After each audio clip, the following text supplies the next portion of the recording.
Malawi Today.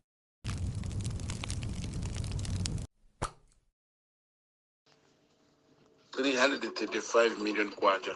Timanomvera nkhanizi mwatsatanetsatane. Bungu loyang'anira ntchito za aphunzitsi mdziko lino Teachers Council of Malawi silubwera poyera ngati lonjezereso nthawi yomwe aphunzitsi mdziko lino akuyenera kulembetsa ndi bungweli pomwepo 1 April tsiku lomwe bungweli linakhazikitsa ngati lotsiriza ladutsa.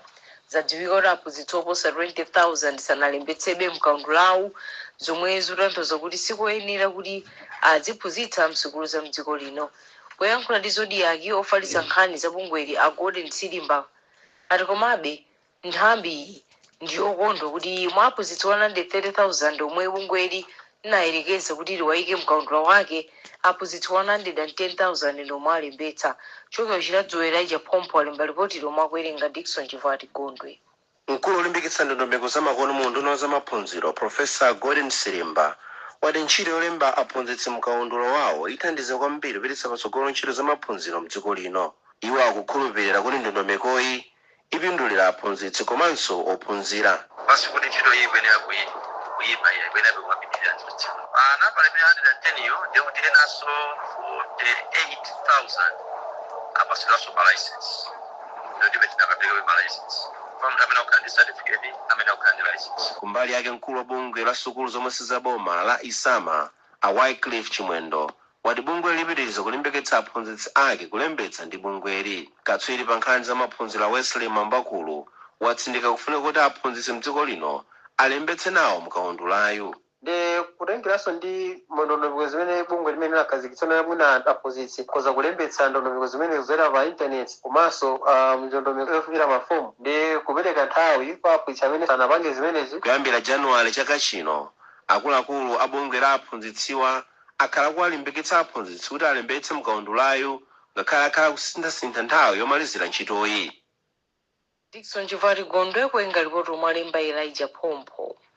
Nduna ya zamaphunziro apamwamba a Jessica Bwira yati undunawo wayamba kufufuza mmene ophunzira ena anapezera madigiri ndi madiploma m'mayunivesiti aboma potsatira malipoti oti panachitika za nyengo zina kuphatikizapo mchitidwe za chiwerewere maka kwa asungwana.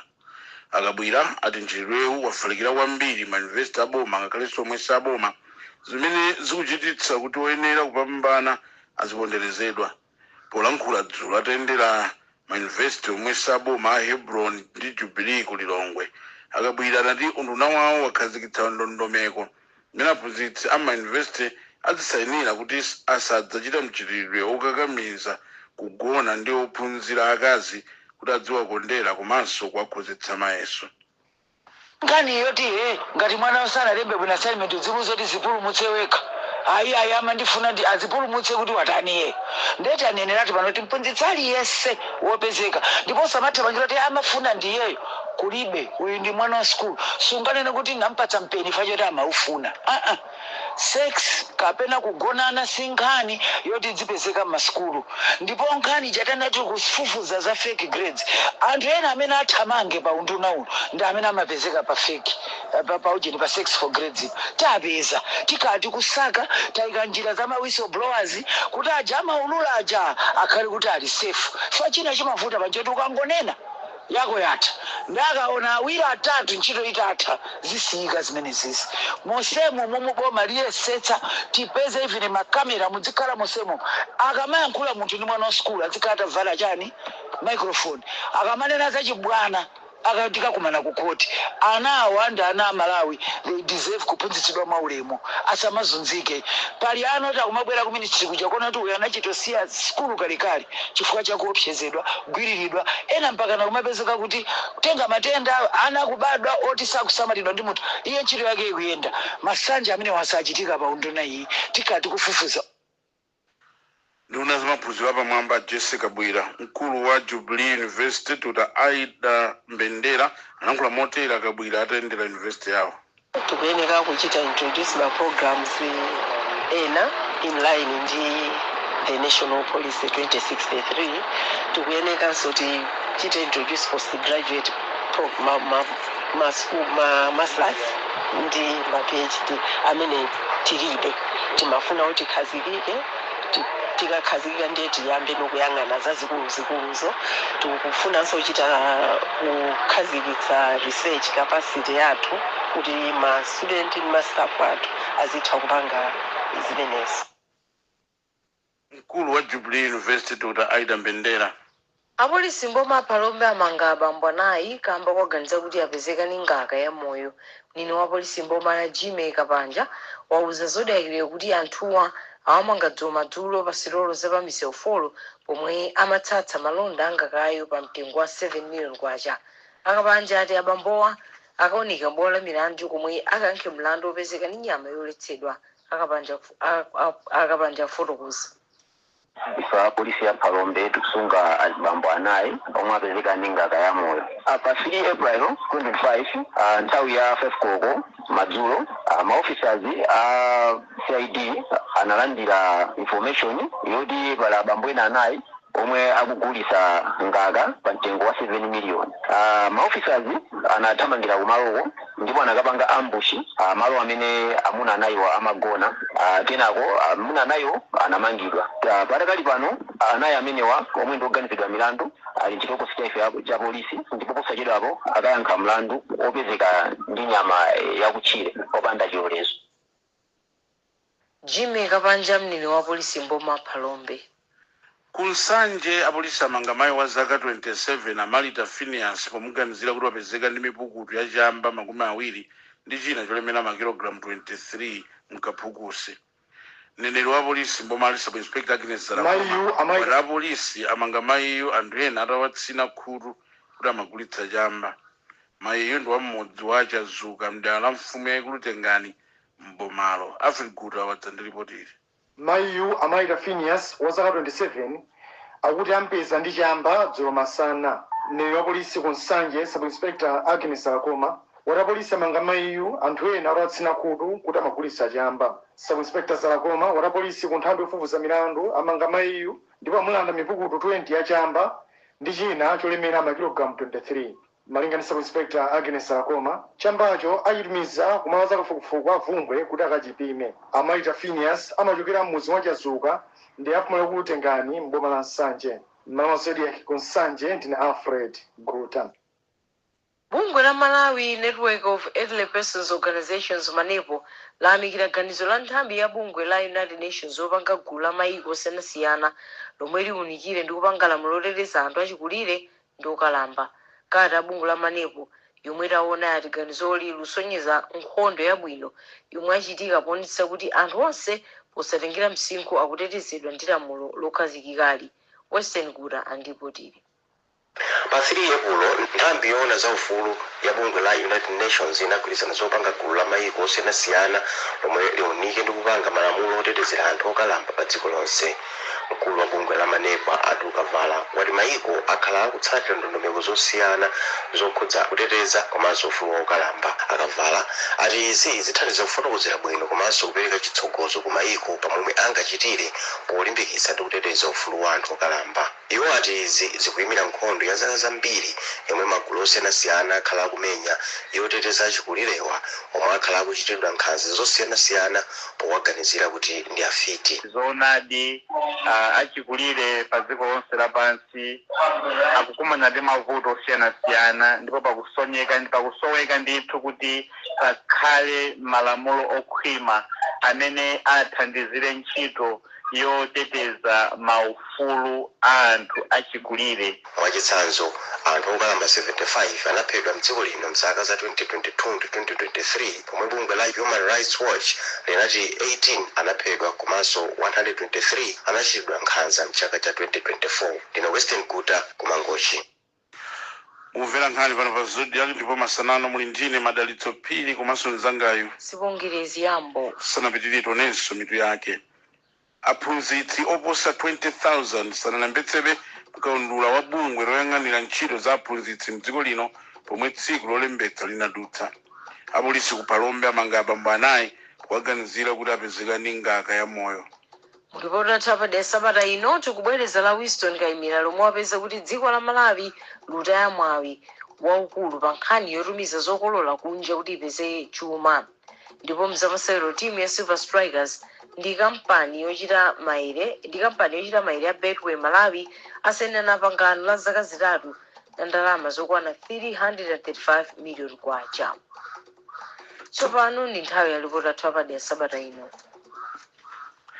Ulimitu ukadali chochita chokhacho chomwe chimabweretsa chuma chochuluka komanso chogwirika mdzikoli, makamaka ulimi wa fodya. Komabe ulimi wa mbewu zosiyanasiyana ukukwera tsopano maka pomwe dziko lapansi likutsutsana ndi khalidwe losuta fodya. Chifukwa cha ichi alimi ambiri ayamba ulimi wa mbewu za mtundu wa nyemba monga soya komanso nandolo. Koma mulipoti lathu lapadera Winston Kayimira wapeza kuti alimiwa akulepherabe kugwiritsa ntchito misika yopezekeratu ya mbewuzi m'mayiko ena monga India zomwe zikudabwitsa ambiri.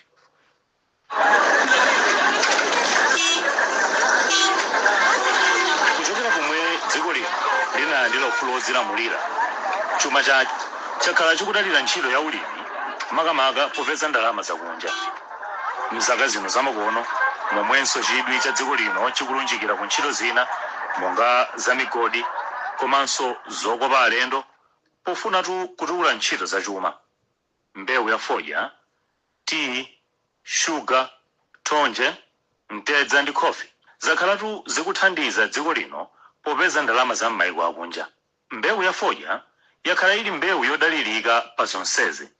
Mtsogoleri woyamba wa dziko lino kuchokera pomwe Malawi analandira ufulu wodzilamulira, Dr. Hastings Kamuzubanda amati chuma cha dziko lino chili mnthawi. The economy of Malawi is based on the smallholder. Dr. Kamuzubanda amakhulupirira kuti dziko lino lingathe kuchita bwino pa chuma ngati ulimi utamayenda bwino. Dr. Banda amalimbikitsa nzika za dziko lino kugwira ntchito mochilimika m'minda kuti adzipeza zosowa zawo m'moyo wa tsiku ndi tsiku, monga nyumba zabwino zomwe ndi zosadontha mu nyengo ya mvula, zovala komanso chakudya. Ulimi umabweretsa ndalama zakunja m'dziko lino. Utsogoleri wa Dr. Banda unkalimbikitsa alimi kukhala m'makalabu. Atsogoleri otsatira nawo akhalanso akugwira ntchito njira zosiyanasiyana pofuna kuti dziko lino lidzikhala ndi chakudya chokwanira komanso china chogulitsa. Dziko lino lakhala likugwiritsatu ntchito makalabu a alimi, feteleza wa Startup, ndondomeko ya FSIP, ndipo pano kuli AIP pofuna kuti ulimi udziyenda bwino. Mdziko lino akati chakudya amatanthauzatu mbewu yomwe inabwera komatu kudzera mu mchitidwe wa ukapolo mzaka za ma 1800. Mbali inayi fodya yomwe azungu anamubweretsa kuno ku Malawi mzaka za ma 1890 pachuma. Koma mbewu ya fodya ikukumana ndi mavuto pomwe mabungwe a zaumoyo akulimbikitsa ntchito yoletsa kusuta fodya. Mitengo njotsika, alimi ochuluka tsopano akulima mbewu zina monga mtedza, nandolo komanso mtedza wa macadamia. Komatu vuto lakusowa kwa msika lamanga nthenge. Kuchokera mu ulimi wa nandolo ndamangapo nyumba yanga ya malata, panopa ndili nazo mbuzi zokwana 16, komanso ndili ndi ziweto za nkhumba, komanso ndili ndi abaka, komanso nkhuku patali choncho. Komanso ndicho kuona kuti kodi ulimi wa nandolo kuwathandiza bwanji alimi malingana ndi misika. Tikuona ngati misika yake amangolonjeza mtengo mwakuti koma misika yenyewe yokhazikika inakhalapo iya. Mawu a John Maluwa, iwo ndi mlimi wa nandolo wa mboma la Machinga. Kufikira zaka 10 zapitazo, Amaluwa ankalima fodya tsopano ndi mlimi wa nandolo. Iwo akuti mu ulimi wa nandolo muli phindu. Afalesi Mmola ndi mlimi winanso wa nandolo mboma lomwelo la Machinga. Chaka chatha iwo anapeza nandolo olemera makilogramu 350 okha kuchoka pa munda okwana eka imodzi.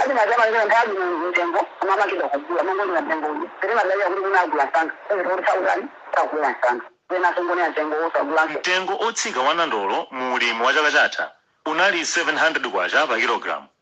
Komatu m'madera ambiri a dziko lino mavenda anakangalika kudyera alimi masuku pamutu kuwagula mowabera. We are rated as a country #1 in Africa by Food and Agricultural Organization of the United Nations. Pomwe alimi akudandaula ndi kusowa kwa misika yabwino ya nandolo m'dziko lino, boma la India likuti dziko la Malawi silikukwaniritsa mlingo wa mbewu zakumunda zomwe dzikolo lomwe lili ndi anthu pafupifupi 1.4 billion likufuna. Ashri Gopalakrishnan ndi kazembe wa dziko la India kuno ku Malawi. There is a lot of opportunities for Malawi. Pali mwayi waukulu omwe dziko lino lingagwiritse ntchito potumiza katundu ku India. Ndimawawuza akuluakulu osiyanasiyana kuti mbewu zomwe mungalime kuno zimafunika mdziko lathu. Dziko la India lili ndi chiwerengero chokwera cha anthu chomwe pano ndi 1.4 billion ndipo anthu amafuna chakudya chokwanira. Kupatula dziko la India, maiko monga Singapore, Pakistan ndi United Arab Emirates nawo akhala kuonetsa chidwi chogula nandolo ku dziko lino. Posachedapa, nandolo yense yomwe maiko amafuna kuchoka ku dziko lino anali olemera matani 400,000. Dziko la India tsopano linachotsa mlingo wa 50,000 metric tons wa nandolo yomwe dziko la Malawi lingatumize mdzikolo. Izitu zikutanthauza kuti alimi mdziko lino angathe kugulitsa nandolo ku India monga momwe angakwanitsire. Kodi boma likutinji pa nkhawazi? Asam Kawale ndi nduna ya ulimi tawerenga zomwe atiyankha pafunsoli. Nandolo ndi mbewu yomwe ingathandize dziko lino pachuma, pomwe dziko la India likufuna nandolo oposa matani 3 million pa chaka. Dziko la Malawi lili ndi kuthekera kokhala limodzi wa maiko omwe angapindule ndi msikawu. Mbewu iyi ingathe kubweretsa ndalama zakunja zochuluka mdziko lino komanso kuthandiza kupereka mwayi wa ntchito za ulimi komanso za mtengatenga. Tikudziwa kuti mwayi omwe ulipo sitikugwiritsa ntchito moyenera koma tikuchitapo kanthu. Susan Chimbayo ndi wapampando wa bungwe la Nandolo Farmers Association. Iwo akuti dziko lino silikupindula ndi msika wa nandolo wa ku India chifukwa zambiri mwa mbewu zomwe alimiwa akulima ndi zosafikira mlingo omwe umafunika pa mlingo wa kunja. Ife a Nandolo Farmers Association we've tried it apasalimi ndalama kuti akhale ngati ma-aggregators azikagula kumene kuja ena kuthawa nazo ndalama ena akabwera wina kuti adzagula kugulisanso kumene kujako market ilipo kumatokukanika. Mkulu oona zamalonda munduna wa zamalonda Charity Musonzo naye wavomereza kuti pali mavuto pa ntchito yotumiza nandolo ku India. Nandolo akuloledwa ndithu kuti tikhoza kumatumizabe ku India. Poyamba anatipasa kuti tizitumiza mwina 50,000 metric tons koma pakali panopo boma la India yatsegulanso kuti tikhoza kutumiza mopitirira. Kwa zaka zambiri dziko lino lakhala likutaya mwayi wopeza ndalama zakunja zochuluka kudzera pa malonda a mbewu ndi maiko ena. Mchaka cha 2021 mwachitsanzo dziko lino linapanga mgwirizano ndi dziko la South Sudan kuti litumize ufa, shuga, mpunga, nyemba komanso mtedza ku dzikolo. Komatu pofika lero lino palibe chogwirika pamomwe malondawa akhala kuyendera. Mu 2022 dziko lino linayamba kuzokambirana ndi maiko aku Ulaya kuti lidzitumiza katundu monga mango ku maikowo. Komatu dziko lino linangotumiza katundu ku United Arab Emirates kamodzi kokha moyesereranso. Kenako katswiri wa zaulimi wa nandolo Asangwani Makoko akuti ndikuyenera kukhazikitsa ndondomeko zoyenera pofuna kuthana ndi mavuto omwe akulepheretsa alimi kupindula ndi misikayi. Kwa zaka zambiri omwe mwayi umene utakhala Amalawi tikukhala nawo kuti tikhoza kugulitsa nandolo wathu ku India. Kwambiri kumakhala kuti alimi athu samalima zokwanira kutenga onena kuti kuli mwayi umene umabwera mochedwa. Naye katswiri pa nkhani za chuma a Christopher Mbugwa wati kusowa upangiri ndi komwe kukudzetsa mavuto. Our agriculture ulimi wathu umadalira mvula, choncho timakumana ndi mavuto odzaka mpaka kusintha kwa nyengo. Tiyenera tilimbikitse ulimi wa nthirira kuti mavutowa asamatisokoneze. Mavuto ankhaninkhani omwe dziko lino likumana nawo pachuma ali ndi mayankho kunja kwa dziko lino. Chomwe chikuvuta ndi kuchitapo kanthu. Dziko lino likuyenera kudzuka ndi kuchilimika posaka ndalama zakunja. Ndalamazotu zili malonda okhudza kutumiza ku maiko ena katundu kuphatikizapo ochoka ku mbewu. Podimesa loto la dziko lino ndi lakuti liyambe kumagulitsa katundu ochuluka ku maiko ena poyerekeza ndi yemwe limakagula. Mawa Alex Banda kulinga ripoti la tulapadira lomwe walemba ndi Winston Kaimira. kampani ya Agriculture Development and Marketing Corporation ADMAC nthawi yoyamba mzaka zake 32 dzulo yagwiritsa ntchito njanji kupititsa chimanga chomwe yagula kupita m'malo ake osungirako chakudya ku depot ya Liwonde. Mkulu wa kampani ku chigawo cha Liwonde Rashid Mpinganjira wati chimangachi chomwe ncholemera 1000 metric tons chinanyamula kachiwiri ku Lilongwe. Mpinganjira ati chimangachi chinakhala kuti chabwera pa galimoto chimene kubwera pa galimoto 33 zonyamula matani 30 ndipo akadalipira ndalama zokwana 67 million pomwe pa njanji alipira 35 million yokha. Rafa Mlozuwa ndi zambiri. Mbuyomu isanafike 1993 kampani ya ADMAC inkagwiritsa njanji zomwe zinalumikizana ndi malo ake osungira katundu akuluakulu monga akulimbi ku Liwonde, kusalima ku Lilongwe pobweretsa chimanga kapena kugawa chimanga kupita m'misika yake ing'onoing'ono, koma izi zinasiyika ndipo anayamba kugwiritsa ntchito galimoto zikuluzikulu za mtundu wa truck. Njanji zingakhale kuti zinali bwinobwino kampani iyi inasiya, ndipo ndi mabungwe ngati WFP okha amene ankapitirizabe kugwiritsa ntchito njanjizi. Komabe lachinayi kampani ya ADMAC yagwiritsa ntchito njanji kutenga chimanga cholemera 1000 metric tons kuchokera ku Lilongwe kubwera pa malo ake osungira katundu a Liwonde kwa nthawi yoyamba kuchokera mu chaka cha 1993. Izi akuti ndi mbali imodzi yokonzanso ntchito ya kampaniyi zomwe ati akufuna kuti izitumikira bwino a Malawi malingana ndi Rashid Mpinganjira omwe ndi oyang'anira ntchito za ADMAC ku chigawo cha Liwonde. Tikanagwiritsa ntchito magalimoto matraki ndikuti zimayenera kutipanga cost 67 million, komabe titagwiritsa ntchito njanji train kuti tipange pagamozi takwanisa kulipira ndalama zokwana 35 million. Zikutanthauza kuti tasevabe kapena tapulumutsa ndalama yomwe ndi half ya imene ikanatha kupita.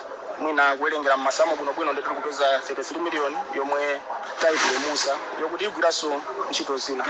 Posachedwa apa anthu olankhulapo mmene zinthu zikuyendera mdziko muno akhala akuwuza boma kuti lilimbikire kugwiritsa ntchito njanji ngakhale pa zinthu zina monga ngati kubweretsa mafuta a galimoto mdziko muno ponena kuti nzotchipirako. Malo mwa ZBS ndi Rafa Mlozowa. University ya Luwana yadili ndi nkhawa kuti ophunzira ochuluka omwe akusowa ndalama atha kusiya sukulu ngati sipapezeka anthu akufuna kwabwino owathandiza. Malinga ndi wapampando wa board ya university Professor Zachary Kasomekera, ophunzira asanu sanalembetse chaka chino chifukwa sakanatha kupeza ndalama zoyendera ndi kugwiritsa ntchito ku sukulu. Iwo amalankhula lachinayi pomwe Lilongwe Water Board imapereka ndalama kwa ophunzira ochita bwino pa maphunziro komanso osowa, ndipo anati ophunzira ena ambiri angosungitsa malo ndi chiyembekezo choti apeza ndalama chaka chamawa. Malimbidwe athu amene timagwiritsa ntchito awa akhaso ndi nkhwangwa ngakalekale ndiye ma-students athu amenewa atakhala kuti akuyamikiridwa akuthandizidwa ndi Lilongwe Water Board amenewa ndi kuti achilimikira aonetsetsa kuti akhale ndi nzeru zatsopano zobweretsa mulimi. Monga mudziwa kuma mega farm kufunika ndithu zipangizo zatsopano za ulimi, kufunika ulimi wa nthirira. Monga tikudziwa kuti poti madzi ndi amene akutivuta, ngati tingathe kuti tapeza madzi okwanira kuchokera mulimi wa nthirira ndiye kuti chigawo cha ulimi ku Malawi kuno chitapita patsogolo kwambiri. Koma izi zitha kutheka titamachemerera ma-students. Chomwe achita Lilongwe Water Board ndi kuwachemerera kuti tsopano apange mopambana, apange zinthu zoyenerera mdziko mwathu muno. Professor Zachary Kasomekera wapampando wa board ya University ya Luwana pamwambowu Lilongwe Water Board apereka ndalama zokwana 4.7 million kwacha kwa ana asukulu anayi osowa zogulira mabuku ndi zofunika zina, komanso 9.7 million kwacha kwa ophunzira asanu ndi atatu amene anachita bwino pa mayeso. Tinayankhula ndi Nkosi cha Makhosi Mberwa 5 wapampando wa board ya Lilongwe Water Board. Ife ya Lilongwe Water Board komanso sukulu ya Luwana tili ndi mgwirizano umene unakhazikitsidwa ndi cholinga choti mwina azitithandizira njira zamakono zomwe tingathe kusamalira catchment area yathu kumene timatengako madzi. So facha mgwirizano umenewo ndi umene mabwerano zinthu ngati ma incentives kunena kuti kodi achinyamata athu kuti aphunzire bwino talimbikise mu mtundu wanji. So nabwera ndi ma incentives ngati amenewo onera kuti amene achita bwino kwambiri tizapasako thandizo komanso titaunika naonabe kuti pala ena akebe oti akulephera kupeza thandizo oti azimene paokha ku sukulu. Inkosi ya makhosi Mberwa 5 wapampando wa bodi ya Lilongwe Water Board. Munkhani za masewero kampani ya Betway Malawi yalowa mu mgwirizano watsopano zaka zitatu ndi timu ya Silver Strikers wa ndalama zokwana 335 million kwacha. Kuloyendetsa ntchito za kampani ya Betway Malawi Charles Pili wali kutenga ukatswiri wa ligi chaka chatha ndi chimodzi mwa zinthu zimene zapangitsa kampani yake kupitiriza ubale, koma akufuna kuti ipange zakupsa mu mpikisano wa CAF Champions League umene isewere chaka chino. Mgwirizano umene undi unawo chaka chimodzi, koma cholinga chathu nacho choti tikhazikike ndithu m'Malawi muno kupanga mgwirizano ndi matimu ampira. So tinachiona kuti choyenerera kuti pamene mgwirizano woyamba wayenda bwino tipitire ndithu kuwapatsa chilimbikitso kuti mgwirizano umenewo ukhale wa zaka zitatu ndithu. Chinanso imene alimbikitsa nchonera kuti monga Silver Strikers anawina league chinacho kukondweretsa kuwaona ma champions. Tsopano ifenso ku Betway ndife osangalala kuti ndife mbali imodzi ya ma champions ndi zinatilimbikitsa ndithu kukhala ndi cholinga chimene chokhala kuti tikhale ndi mgwirizano wa zaka zitatu. Wapampando wa bodi ya timu ya Silver Strikers George Kaudza Masina wati palibenso chifukwa cholepherera kuchita bwino kamba kuti ndalama zimene kampani ya Betway Malawi kuperekazi ndi zambiri. Apaso ndi pamtsizo pa nkhanizo matisanasiyane nayiso mitu yake. Aphunzitsi oposa 20,000 sanalembetsebe mkaundula wa bungwe loyang'anira ntchito za aphunzitsi mdziko lino omwe tsiku lolembetsa linadutsa. Apolisi uphalombe amanga abambo anayi powaganiza kuti apezeka ndi ngaka ya moyo. Mulipoti athu wapadera sabata ino tikubwereza la Winston Kayimira lomwe wapeza kuti dziko la Malawi likutaya mwayi waukulu pa nkhani yotumiza zokolola kunja kuti lipeze chuma. Mzamasewero timu ya Silver Strikers ndi kampani yochita maere ya Betway Malawi asanilana pangano la zaka zitatu la ndalama zokwana 335 million kwacha. Mnali ndine Madalitso Phiri komanso mzangayo Sibongirezi Yambo masana abwino. Ubachiyane za nyengo ndi amazi bwenzi losaona nyengo. Masanano timbikitsire nyengo ya mphepo madila mbiri ndipo kukhala kwa mvula madila ochepa makamaka madila mchigawo chakumpoto ndipo mvulayi ikuyembekezeka kugwa mphamvu madila amphepete mwa nyanja zomwe zikupereka chiopsezo chakusefukira kwa madzi mwadzidzidzi madilawa. Mphepo yamwera ya liwiro la mtundu wa 36 km per hour ikuyembekezeka kuwomba pa nyanja ya Malawi ndi pa nyanja zathu zina kufikira la Mulungu pa 6 April 2025. Mphepoyi ikuyembekezeka kuchititsa mafunde opsa otalika mita imodzi 1 mita. Choncho anthu onse omwe amagwiritsa ntchito nyanjayi awemphedwa kukhala tcheru komanso osamalitsa pa nthawiyi pofuna kupewa kutaya miyoyo komanso katundu. Kwa Ngabu kuti kufika pa 32 degrees Celsius, ku Mangochi 30 degrees Celsius, ku Lilongwe 28 degrees Celsius, ku Blantyre 26 degrees Celsius, ndipo ku Mzuzu 23 degrees Celsius. Mphepo ikumbochekera mbali zosiyanasiyana kumaidzombe ya mkuntho m'madera omwe mukugwa mvula ya mabingu. Pofika mawa timze mvula kugwa maka mchigawo chakumpoto. Dzuwa likimiza kulowa 21 minutes to 6 ku Blantyre ndi 14 minutes to 6 ku Mzuzu ndi ku Lilongwe. Zanyengo kuchokera ku nthambi yoona zanyengo ndi kusintha kwa nyengo mdziko muno nzomwezi nali ndine Dave Tisungane Majawa. Masana bwino. Amakupachiyani za nyengo ndi amazi.